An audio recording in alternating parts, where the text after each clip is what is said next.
Olá pessoal, tudo bem com vocês? Eu me chamo Marcos Queiroz, para quem não me conhece, e hoje o vídeo vai ser sobre 7 formas de utilizar o tarô. Você que pensa que o tarô serve só para adivinhar o futuro, ou que serve para se autoconhecer, ou até para tirar umas dúvidas de vez em quando e tal, vocês vão ver aqui que existem 7 formas. Claro que essas formas têm seus desdobramentos, e nós, assim, vamos só sugerir algumas delas, o que não quer dizer que são as únicas, mas eu separei essas 7, um número que tem um significado, né? Não foi à toa que a gente escolheu 7, mas de alguma forma essas 7 estão dando a entender o que é que pode ser utilizado com mais frequência e assim com mais utilidade, né? Dentro das várias possibilidades de aplicação do tarô, tá certo? E ainda de quebra vamos falar alguns livros que tratam de cada uma dessas formas de utilizar o tarô, tá certo? Então fiquem conosco que o vídeo está muito interessante, logo depois da nossa vinheta.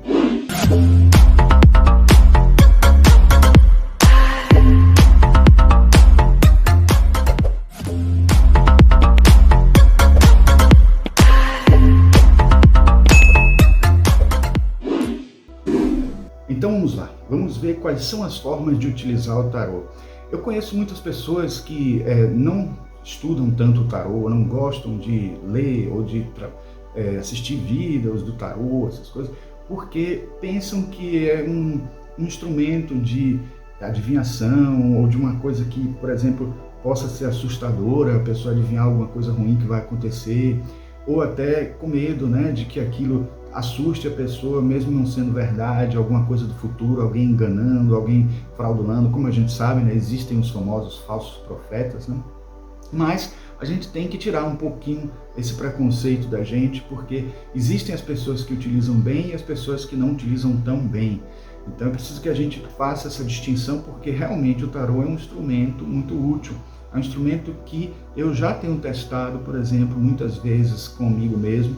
Tenho feito anotações de acertos, erros, e o porquê que eu errei, em que sentido é necessário a gente trabalhar, de que forma a gente precisa trabalhar. Eu até vou fazer um vídeo sobre isso, né? Como é o caminho mais adequado para que a gente não cometa equívocos, não saia do caminho coerente de trabalhar com o tarô, né? Utilize práticas que ajudam a gente a interpretar melhor, a trabalhar melhor o significado das cartas dentro de cada utilidade, né?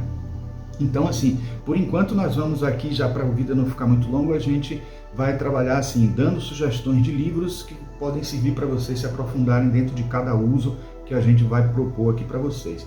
Então, vamos ver esses 7 caminhos, essas 7 formas que podem ser adotadas para usar um baralho de tarô, né? Qualquer que seja o baralho, desde que seja tarô. É importante que a gente esteja falando, porque existem também os oráculos, e aí os oráculos eles podem ter funções mais restritas ou mais amplas, a depender do oráculo, tá? Bom, a primeira utilidade do tarô seria a leitura divinatória. É preciso aqui fazer uma distinção entre adivinatório e divinatório, porque adivinhatório é como se você já estivesse pensando assim, vou adivinhar uma coisa e tirar uma carta para tentar descobrir, né, isso. Mas quando a gente usa a palavra divinatória, a gente está tentando se aproximar do divino em nós.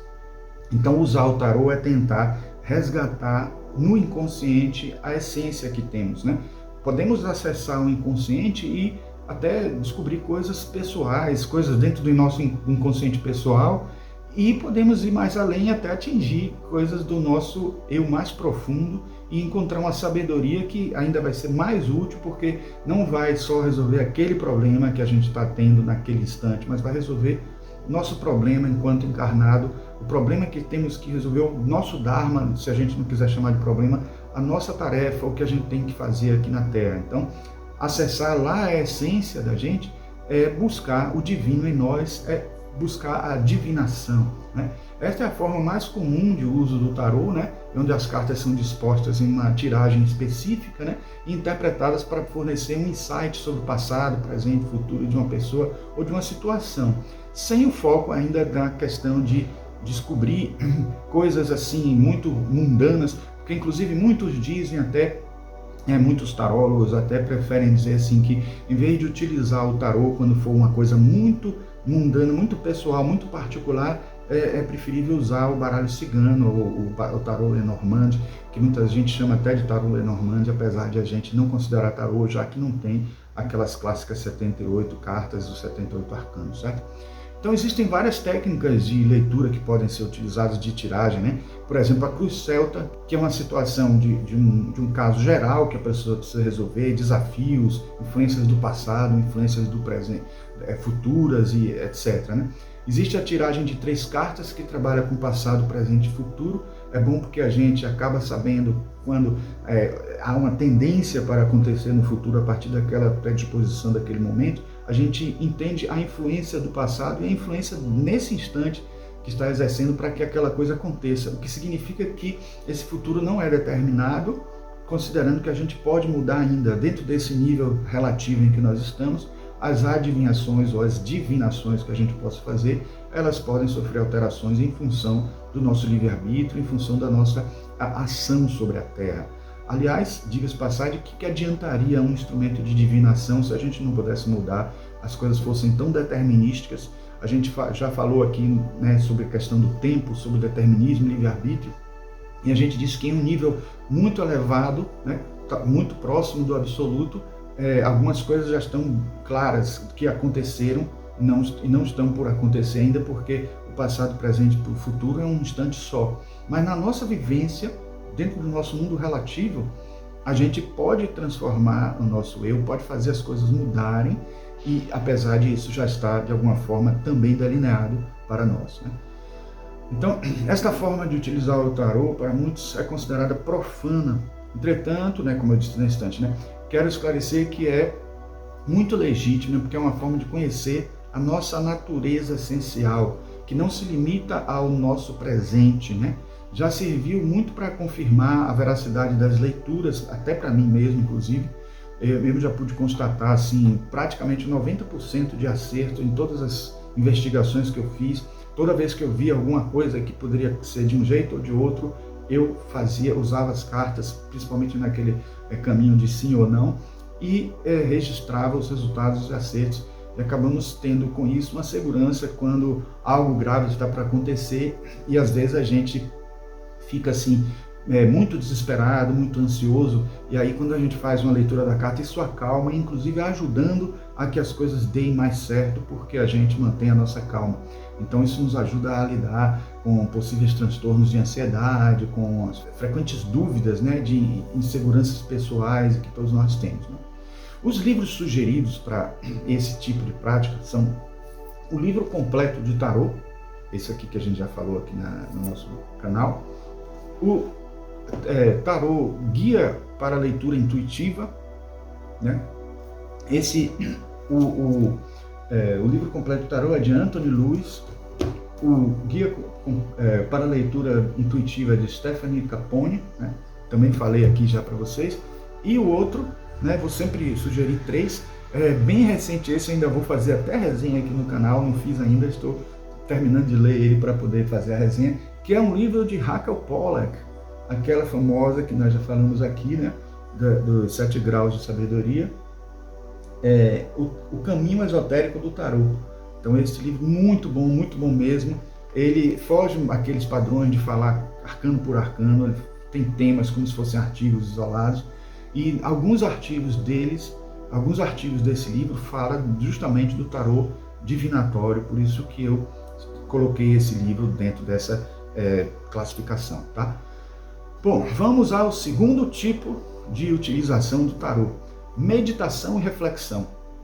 Algumas pessoas usam as cartas de tarô como ferramenta de meditação, contemplando as imagens e os símbolos, né, das cartas, para obter insights sobre as questões pessoais, explorar a psique, né, e buscar a orientação espiritual, ou ainda como recurso para a imaginação ativa, que é aquela que a gente sonha acordado, utilizando a imagem dos arcanos para a gente fazer uma viagem, né, da mesma forma que é utilizado para mandala, é utilizado para as mandalas alquímicas que eu mostrei aqui no vídeo anterior, e também figuras, né, clássicas do hinduísmo e que são utilizados pelos budistas tibetanos, que fazem reflexões nas meditações, não só mandalas que eles já fazem com areia, né, e tal, mas também outras imagens que eles usam criando aquela visualização criativa, aquele processo de meditação com base em uma imagem, com base em algo. Então a gente usar algum arcano que a gente sinta, já conhecendo o significado das cartas,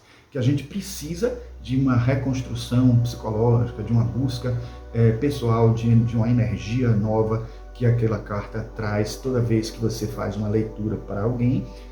Essa energia está ali também presente, aquele arquétipo está ali presente para você usar como meditação.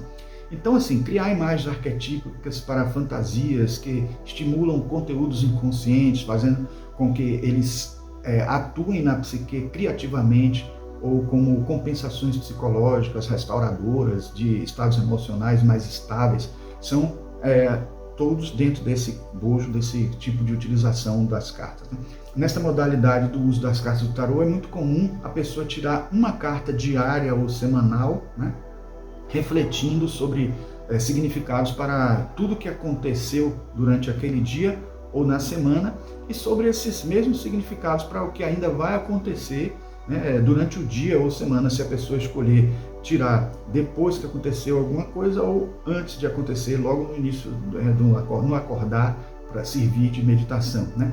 Então, neste uso, podemos também tirar carta por carta e refletir sobre seus significados, seguindo os arcanos todos na jornada do louco, né?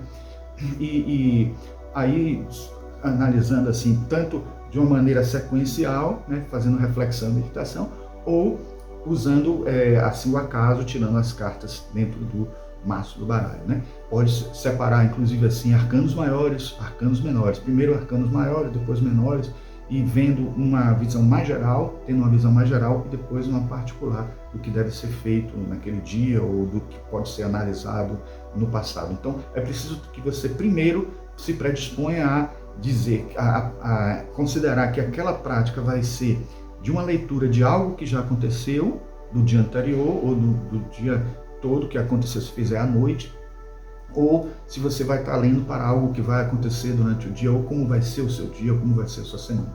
Então, assim, os livros que eu sugiro aqui para essa prática O Tarô Mitológico, de Liz Green e Juliette Charmant-Bourque.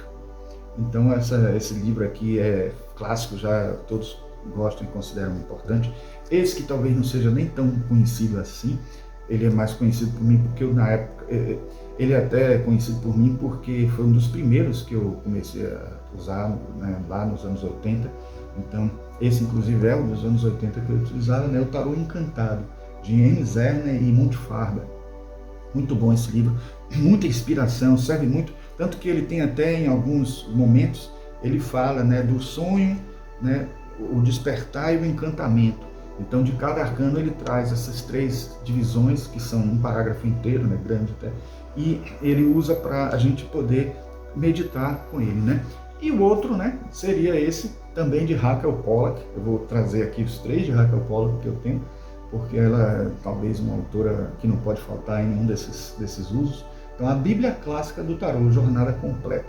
Então, esse livro também, da Dark Side, que eu já fiz até resenha aqui, é um livro que serve para essa prática que nós estamos colocando aqui de meditação e reflexão. Bom, o terceiro uso é do autoconhecimento ou desenvolvimento pessoal. Então, o tarô pode ser usado como uma ferramenta de descoberta psicológica, aprofundando-nos através das cartas em conteúdos inconscientes, tanto os sombrios quanto os mais luminosos, né?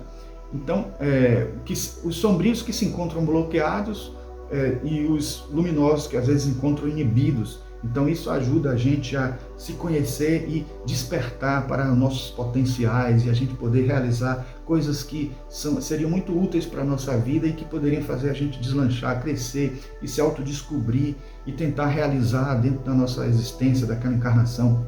Então as pessoas podem meditar sobre uma carta por dia, estudar os seus significados, refletir sobre como os arquétipos e os símbolos se relacionam com a própria vida da pessoa, né? Ou podem usar os mesmos métodos do uso divinatório que a gente falou nesse tempo, dando preferência a certas tiragens, como por exemplo a da mandala astrológica, ou a mandala astrológica, que usa os 12 planetas numa disposição, né, na sequência do mapa astral, né, e tal. Pode fazer até em cima do seu próprio mapa astral, pode usar a Estrela dos Magos, como eu já falei aqui, que é utilizada, né, em geral como os 7 planetas, a tiragem dos 7 planetas, que eu mostrei aqui já quando eu falei do livro das 200 tiragens, né? Então, a gente pode também usar a tiragem da escalada, que é uma que eu até devo fazer um vídeo aqui, que eu gostei muito desse livro, né? Nesse livro 200 tiragens, eu encontrei essa tiragem chamada escalada, e que ela serve para mostrar a gente o desenvolvimento, o caminho da gente, do crescimento interior, da nossa regeneração psicológica, nossa individuação. Então, eu até vou trazer um vídeo para falar sobre essa tiragem, que eu acho que se relaciona muito bem com esse uso, né, do tarô. Então a gente deve pensar nesse sentido, que as cartas vão ajudar muito a gente a se autoconhecer e perceber as formas que a gente pode crescer, trabalhando os arquétipos presentes nessas cartas. Então, os livros que eu poderia sugerir são o Tarô Arquetípico, né, de André Mantovani, que eu também fiz aqui já uma resenha no canal. Este livro, A Arte de Ler o Tarô para Si Mesmo, né? Então, de Courtney Weber. Então, o próprio título já mostra que é um livro que tem uma função mesmo de estudar o tarô como um instrumento de autoconhecimento, né? Ele até faz bastante referências assim a filmes, a livros e tal. Então é interessante porque a gente se conecta de certa forma aos arcanos, ajuda a gente até a lembrar também dos seus significados sem precisar decorar, né? E este livro aqui, O Tarô e o Autoconhecimento. O próprio título já mostra, então, por mais que seja um título óbvio, não é à toa que a autora, né, que é Mary Steiner Geringer, não é à toa que ela escolheu esse título, porque o foco dela é exatamente esse mesmo. Ela é um livro, não é muito novo, é bem antigo, né, o original mesmo é antigo. Não sei se acha fácil, né, da editora Pensamento, mas talvez em sebo consiga, mas é um livro que eu recomendo, eu acho muito interessante para entender o tarô dentro dessa utilidade, dentro dessa perspectiva do autoconhecimento, né? Bom, então nós vamos para a quarta utilização do tarô, utilidade do tarô, para criatividade e inspiração. Então, assim, alguns artistas e escritores usam o tarô como uma fonte de inspiração criativa, né? Eu já falei da imaginação ativa para utilizar como autoconhecimento, como uma forma de até divinatória e tal, mas também pode ser utilizada como um processo criativo, né? Eu que trabalho com arquitetura, trabalho com alunos que usam a criatividade para poder fazer projetos, pessoas que usam para habilidades artísticas, quando vai se inspirar a fazer uma obra. Não necessariamente eu estou querendo dizer aqui que uma pessoa se inspire nos arcanos para fazer os próprios arcanos. Isso também acontece porque muitos artistas plásticos são recorridos, né? Então são solicitados pelos teóricos do tarô, pelos tarólogos, para que eles façam as cartas, porque eles muitas vezes não têm habilidade artística para pintar as cartas. Mas o que eu estou me referindo aqui é como inspiração, não o arquétipo em si como inspiração, não necessariamente você fazer obras de cartas de tarô. Às vezes uma pessoa vai olhar a obra, não vai nem interpretar como uma das cartas de tarô, mas o tarô pode servir como inspiração criativa. Então eles podem, os artistas, né, podem usar as imagens das cartas como ponto de partida para pinturas, histórias, poemas, outros projetos criativos, né? Trata-se de um desdobramento do uso da meditação como meditação e reflexão, só que aplicando, né, especificamente, né, na estimulação da imaginação ativa, da inteligência ativa, né, como a gente usa na teosofia, né, o termo, né, que é o terceiro raio, né? Então, e também como os arcanos maiores e menores do tarô remetem a gente para examinar e assimilar os significados arquetípicos que tem na nossa psique e ajuda a gente a visitar eles, né, durante produções criativas, e acaba despertando alguns conteúdos que podem estar inconscientes em nossos atos criativos, para que eles participem conscientemente, né, ou inconscientemente mesmo, né, desta tarefa. Eu costumo usar muito técnicas, por exemplo, lá em arquitetura, porque eu vejo muitos alunos que se bloqueiam em fazer formas curvas, né, projetos arquitetônicos com formas curvas, ou às vezes o contrário, gostam muito de formas curvas, não gostam de formas retas. E aí eu trago, por exemplo, arquétipos formais diversos e peço que os alunos se inspirem ao fazer os seus projetos nestas formas, né? Aí tem sempre a orgânica, tem sempre a mais retangular, cartesiana, etc., para que a pessoa possa desbloquear aquilo que pode estar impedindo a pessoa de criar dentro de uma certa estética, dentro de uma certa perspectiva, para que ele tenha liberdade, porque muitas vezes vai encontrar usuários, clientes, pessoas que vão solicitar a ele, né, uma encomenda de projeto que já pedem assim, né, eu quero formas mais orgânicas ou formas mais retilíneas, e aí ele não tem esse bloqueio para poder fazer os projetos. Então é uma forma também de conseguir fazer com que a criatividade se expanda, né, cria uma expansão para que ela possa também não se limitar a certas inibições, a certos bloqueios que impedem a pessoa de ter uma liberdade criativa maior. Os livros que eu sugiro aqui são livros em geral que acompanham cartas, né? E eles seriam assim, o Tarô Illuminati, né? Que tem uma abordagem bem assim poética, bem assim inspiradora em relação ao conteúdo de cada arcano. Acho até para que não fique tão repetitivo o autor, né? Na verdade, os autores, né? Kim Hudgens e Eric Dunn, eles resolveram fazer uma coisa mais livre, né, mais solta. A mesma coisa eu digo de o Gilded Tarot Royale, que é Barbara Moore, né, já conhecida, né, que tem as cartas têm imagem de Cyril Marquette, né.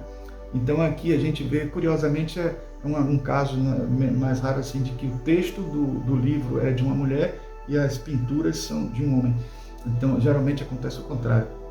A gente tem aqui um livro também precioso em relação a informações. Não é um texto muito longo para cada arcano, mas eles são textos inspiradores.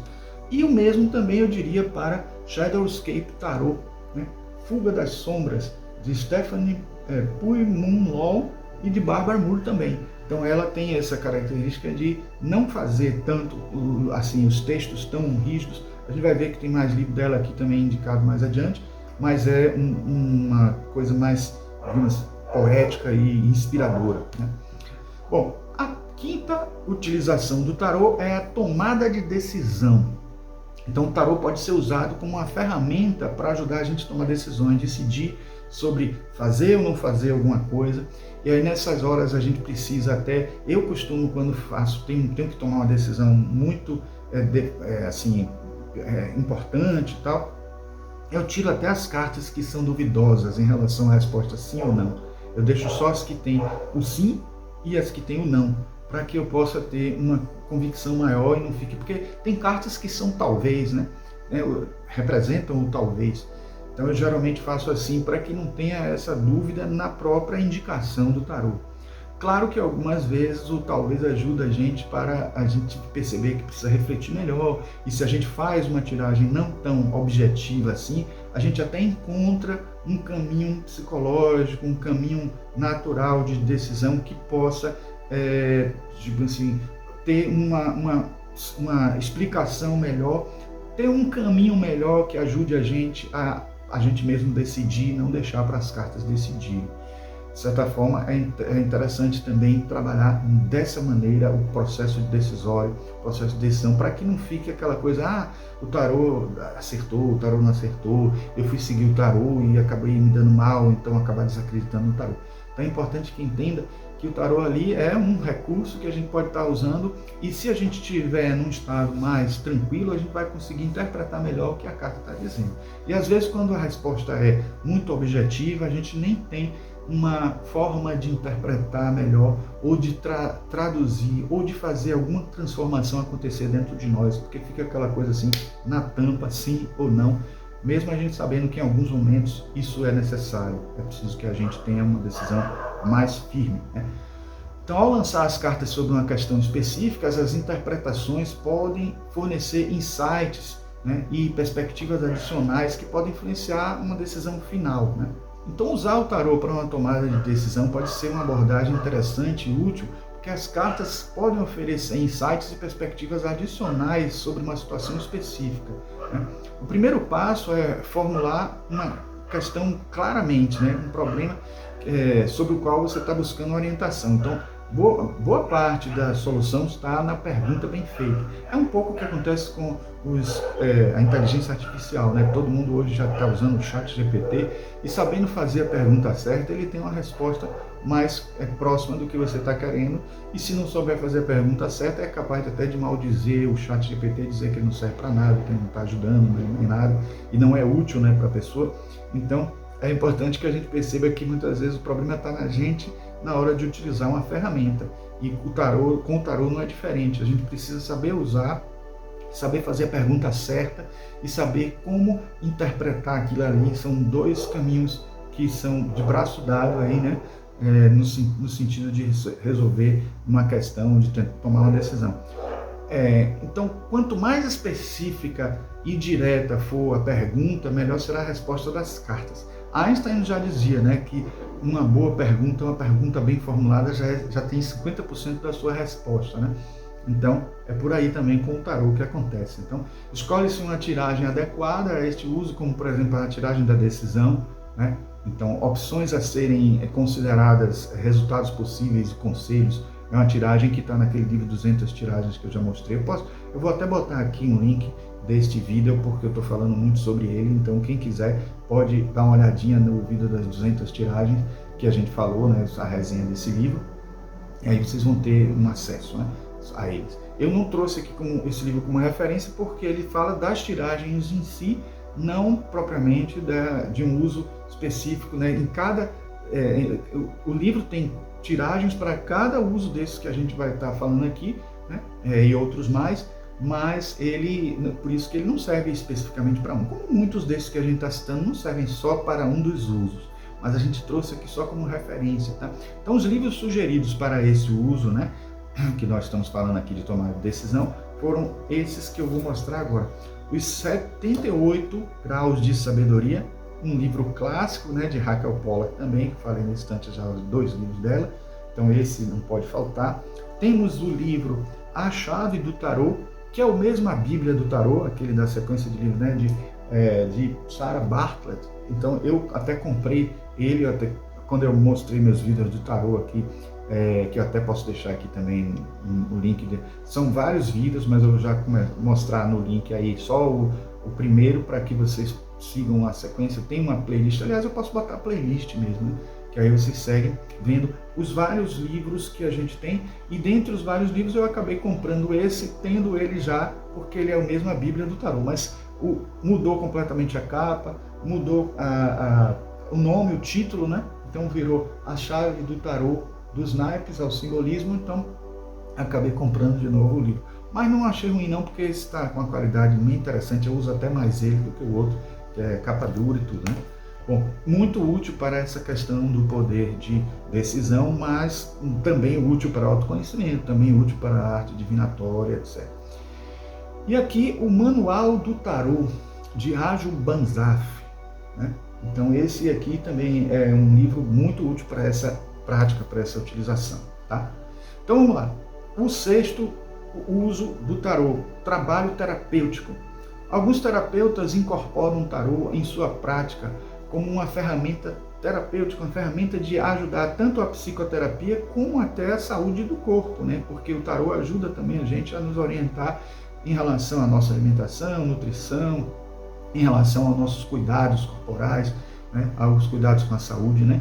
Então eles podem usar as cartas para ajudar os clientes deles a explorar questões emocionais, a superar bloqueios mentais, ou entender padrões comportamentais. Eu diria a vocês que até um psicoterapeuta, quando ele estiver fazendo práticas holísticas, um terapeuta holístico, usando práticas integrativas, ele pode usar o tarô até para tirar dúvidas em relação a questões que nem ele sabe, nem o usuário, nem o arquiteto acaba chamando paciente de usuário. Mas assim, no caso de um terapeuta, o seu paciente não sabe que caminho tomar, ou não entende totalmente tudo que está acontecendo com ele por conta de ser uma coisa inconsciente, né?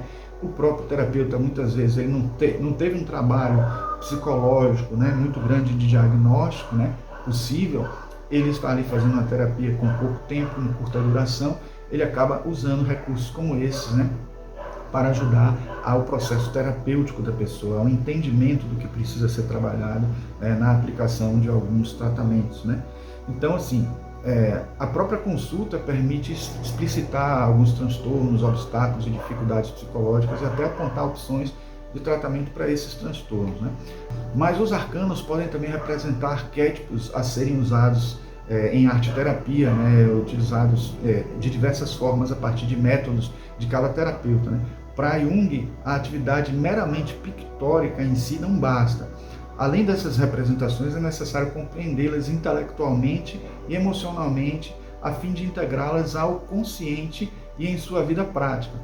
Mas uma vez conectados com os símbolos, seus significados conscientes e conteúdos inconscientes à nossa psique, faz valer sua natureza autorreguladora, sua característica integrativa, pela via do inconsciente coletivo e seu caminho em direção ao centro, que é um caminho que se expressa muito bem em uma mandala e corresponde ao caminho da individuação ou à jornada do herói, que é também a jornada do louco. Então, em outras palavras, a gente pode buscar usar as cartas como recursos de autoconhecimento, né? Como já falamos lá em cima, mas um autoconhecimento que utiliza a arte, e aí a gente já falou da criatividade, mas não dessa vez em função de criação da arte, mas na leitura da arte, né?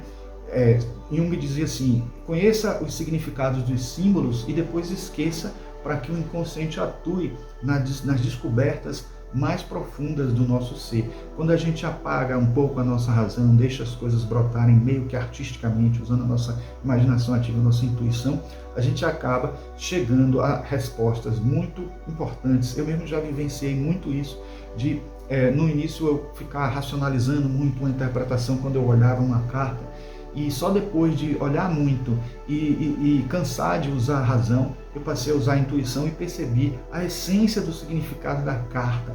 Então fazer isso é muito interessante, porque faz a gente perceber que nós temos dentro da gente aquele arquétipo, né? Faz a gente se conectar com a carta, percebendo que ela tem elementos que nós temos dentro de nós e que podem ser despertados, que podem ser trabalhados psicoterapeuticamente, ou do ponto de vista da arte-terapia, ou do ponto de vista de caminhos terapêuticos que ajudam a gente a se melhorar, né? Bom, os livros sugeridos são Os Arquétipos do Tarô, de Mary K. Green, né? Esse livro que eu comprei recentemente, foi lançado recentemente esse ano, já fiz aqui uma resenha, mas ainda devo fazer outra resenha, porque foi solicitado por um inscrito, né? Então eu vou fazer naquela parte de atendendo a pedidos, né? Eu vou fazer aqui mais um comentário sobre o tarô, os arquétipos pessoais, sobre as leituras pessoais das cartas, e que aqui envolve a numerologia, envolve a astrologia e o tarô. Então a gente vai fazer um vídeo específico, não mais de resenha, mas pegando o conteúdo desse livro e transformando em uma aula, uma palestra, ou ainda vou ver o que é que vai ser melhor, mas vai ser uma coisa mais estendida para aqueles que ou não entenderam o que está no livro, ou que não compraram, ou não têm intenção de comprar, mas tem intenção de aprofundar no assunto, para a gente poder esmiuçar isso aqui, tá? Este outro, que é também recente, eu ainda não fiz resenha dele, é do ano passado, mas eu comprei esse ano, mas não fiz resenha ainda, estou demorando até para fazer, porque estou lendo ele também. Então, o Tarô na Arte-Terapia, de Elizabeth Meredith-Hayes. O Tarô na Arte-Terapia e sua função terapêutica por meio de mitos e contos para o autoconhecimento. Então esse, mais do que nenhum, está diretamente também, como alguns outros que tinham o título já dizendo do que se trata, ele está focado nessa questão da arte-terapia, falando de todos os arcanos maiores, né, com muita profundidade e envolvendo a arte-terapia, que é uma outra área que eu gosto muito também, e vou fazer uma resenha dele em breve, tá certo? Além desse, também na parte da terapia, a gente tem o curso de tarô e seu uso terapêutico, edição ampliada e revista pelo autor. Então, este livro aqui de Vit Pramad, né, é um livro que usa muito a cabala, usa muito recursos terapêuticos diversos, né, até de alguns recursos, né, usando práticas de energia, de formas de pensamento, que poderíamos chamar de magia, mas uma magia branca, uma magia positiva, tentando ajudar as pessoas no próprio processo de autocriação, de autorrecuperação, enfim, no processo terapêutico, né? E por fim, temos a última utilização do tarô, que é rituais e cerimônias. Então, o tarô também é usado em rituais e cerimônias para marcar eventos significativos como casamentos, aniversários, festivais sazonais, né? As cartas podem ser usadas para fornecer bênçãos, orientações espirituais ou insights sobre o significado do evento. Este uso, que não é o mais comum de todos, às vezes as pessoas não gostam muito desse, consideram esse não é um dos que eu uso, né, na verdade. Muita gente assim fazem toda uma limpeza do tarô, fazem toda uma energia do tarô, tentando fazer com que ele possa funcionar melhor. E dentro dessa prática, que envolve a própria utilização do tarô, a gente acaba percebendo que existe também uma utilidade dentro desse processo cerimonial. Então, neste uso, os arcanos do tarô funcionam como ferramentas oraculares, mas não apenas para perguntas cotidianas, né, relacionadas à psicologia, mas perguntas iniciáticas dentro de um processo de cerimônia de iniciação. Trata-se de, como diz Claudinei Prieto, né, de o Anima Mundi se comunicando conosco, e mais do que o nosso self, né, o nosso Atma, né, ele é o divino, né, o Atma, o divino dentro de nós. Esse Anima Mundi que está se comunicando conosco de alguma forma quando a gente utiliza essas práticas. Não é nenhuma entidade externa, as entidades externas vão estar contribuindo, porque se a gente cria uma energia favorável no momento em que estamos utilizando o tarô dessa ou daquela forma, a gente acaba criando ali um círculo energético em volta de nós, de proteção ou de ajuda a alguém, agora mesmo nesse momento que a gente está precisando de muita oração para as pessoas que estão no Rio Grande do Sul sofrendo esse acidente terrível. Não poderia deixar de comentar. Uma das coisas que a gente pode fazer é meditar, usar essas energias positivas para poder ajudar energeticamente as pessoas que estão lá sofrendo tanto, como a gente tem visto, né? E como muita gente tem dito aí, né? O sofrimento deles é o sofrimento de todos nós, é o sofrimento do Brasil inteiro, mas a gente não faz ideia do que é esse sofrimento que eles estão passando lá, né?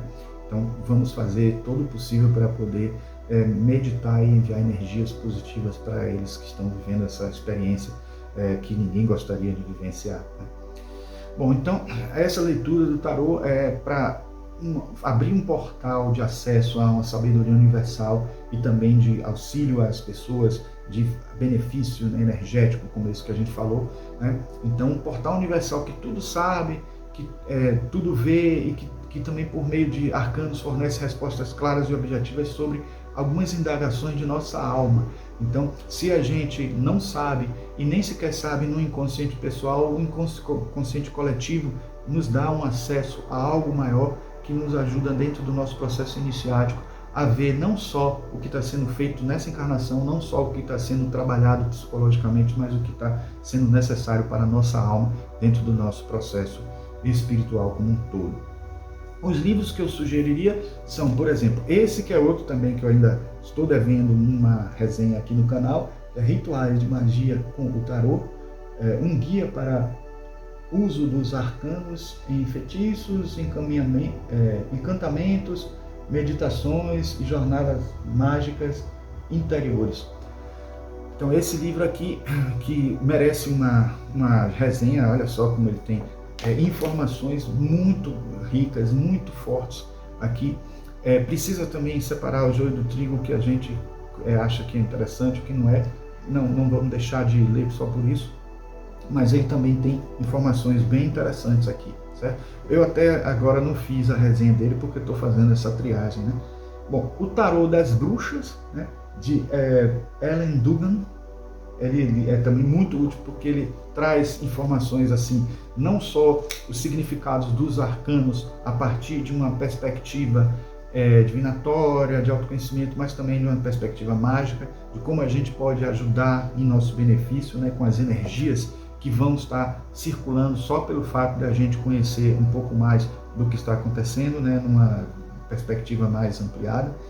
O Tarô dos Magos, que é também um livro que faz parte que é como um livro que acompanha cartas, como o outro que nós falamos das bruxas também, de Corinne Kenner. Ele inclusive tem uma peculiaridade assim, quando fala de cada arcano, ele acaba introduzindo também algum conteúdo, em vez de falar só sobre aquele arcano, e em vez de pegar todo o conteúdo teórico sobre o tarô, falando antes e depois falando os arcanos uma coisa separada, ele coloca o conteúdo inserido na explicação dos arcanos, que eu achei muito interessante, porque ele acaba escolhendo conteúdos pertinentes ao tema de cada arcano, né? Então ela acaba colocando dentro do processo de análise dos arcanos alguns conteúdos do próprio tarô mesmo, né? Bom, então cabe-nos agora dizer assim que esses 7 usos que a gente falou, né, e que a gente mostrou aqui livros, eles estão relacionados aos 7 raios, né, da filosofia perene, da teosofia. Então assim, vamos colocar aqui uma relação para vocês verem, né? O primeiro raio está associado à vontade de poder, e que é da leitura divinatória. Então a gente vai buscar o divino em nós, como nós falamos, né? Nessa questão de encontrar o divino, né? Na vontade de poder, né? Primeiro raio. No segundo raio, o amor e sabedoria está associado à meditação e reflexão, tentando fazer com que o coração, com que a nossa mente superior possa nos ajudar nesse processo. O terceiro raio está associado à inteligência ativa e também ao autoconhecimento, ao desenvolvimento pessoal. O próprio subida da Kundalini, a inteligência ativa que vai estar atuando nesse processo, e também a nossa imaginação ativa atuando aí nesse autoconhecimento, vai ser uma energia do terceiro raio. No quarto raio, a harmonia através dos conflitos, a criatividade e inspiração, que busca a beleza, né? Os elementos artísticos que ajudam a gente, né? A fornecer, a criar alguma coisa de nova, né? Alguma coisa que tem a nossa energia ali presente, e a gente busca os arquétipos nas cartas, nos arcanos e tudo mais. O quinto raio seria o conhecimento concreto e ciência. Então a tomada de decisão é importantíssima para a gente separar o joio do trigo, para a gente entender o que deve ser feito, para a gente ter uma consciência mais definida do que vai ser feito aqui na Terra, no plano físico, no momento de ação, no momento de decisão. No sexto raio a gente tem a devoção e o idealismo, e está associado ao trabalho terapêutico, a busca de um caminho que ajude a gente a ter uma saúde espiritual, uma saúde física, uma saúde emocional, psicológica, para que a gente possa continuar a nossa tarefa dentro do caminho de redenção espiritual, dentro do nosso caminho de individuação. E o sétimo e último raio, ordem cerimonial ou magia, associado aos rituais e cerimoniais que nós falamos. Muita gente às vezes não gosta ainda, ou não entende, ou não aceita um pouco esse uso do tarô, porque é um uso realmente mais complexo, é um uso que permeia tudo, e a gente pode até complementar, dizer a vocês o seguinte, que nunca um uso é isolado. Todos os 7 usos acontecem simultaneamente. Quando a gente está usando um, vai estar sempre um presente também em grau menor. Então, qualquer que seja o uso que a gente esteja fazendo, o sétimo raio vai estar presente também nesse processo de divinação que vai acontecer quando a gente utilizar o tarô. E aí eu não poderia deixar também de falar dos livros sugeridos para estudar sobre os 7 raios, né? Que seria exatamente Os 7 Temperamentos Humanos, de Geoffrey Hodgson, um livro da editora Teosófica, que também já tinha saído antes pela editora Pensamento, mas com o título de O Homem e os 7 Temperamentos, os dois é o mesmo livro, né? Só que de editoras diferentes e com títulos diferentes. Temos esse aqui, Os 7 Temperamentos Humanos, o mesmo título, só que também da editora Pensamento, mas só que de Ângela Maria Salabatà. Ele faz referência a outro livro, faz referência a essa visão dos 7 raios da teosofia, mas dentro de uma abordagem psicológica mais profunda, né? E aqui, Os 7 Raios, de Ernest Wood, um livro bem teosófico mesmo, que mostra talvez uma das mais importantes para poder falar dos 7 raios dentro da perspectiva teosófica. Esse livro aqui, citado por vários outros autores, né, da teosofia importantes. Toda vez que se fala em 7 raios, alguém remete a esse livro aqui. E alguns outros livros derivados, como esse de Zachary Lansdowne, que é Os Raios e a Psicologia Esotérica. E aí, como esse aqui faz referência aos livros de Alice Bailey, eu diria que o Tratado dos 7 Raios, eu não trouxe aqui porque é uma quantidade enorme de livros, né, que tem uma parte mais específica falando da cura esotérica, que fala dos raios mais detidamente, mas de um modo geral, o Tratado dos 7 Raios, que fala astrologia esotérica, psicologia esotérica, aliás, psicologia esotérica que fala mais dos raios. Então, ele, especialmente os raios dentro da questão psicológica, né, que é importante a gente perceber para os temperamentos, né? Então, o tratado dos 7 raios de Alice Bailey faz um apanhado bem completo, bem amplo dessa visão dos 7 raios, né, que a gente falou aqui e associou aos 7 usos do tarô, tá certo? Bom, pessoal, espero que vocês tenham gostado desse vídeo. Eu agradeço quem ficou até o final. Se vocês gostaram, por favor, deixem o seu like aí, se inscrevam no canal e apertem o sininho para que vocês obtenham notificações todas as vezes que a gente produzir vídeos como esse e colocar no nosso canal, tá certo? Participem também com comentários, façam alguma observação se gostaram ou se não gostaram, se tem alguma coisa que vocês queriam acrescentar, se tem alguma coisa que vocês gostariam que eu falasse em algum outro vídeo posterior, tá certo? Então, agradeço a presença de todos, um grande abraço e até o próximo vídeo.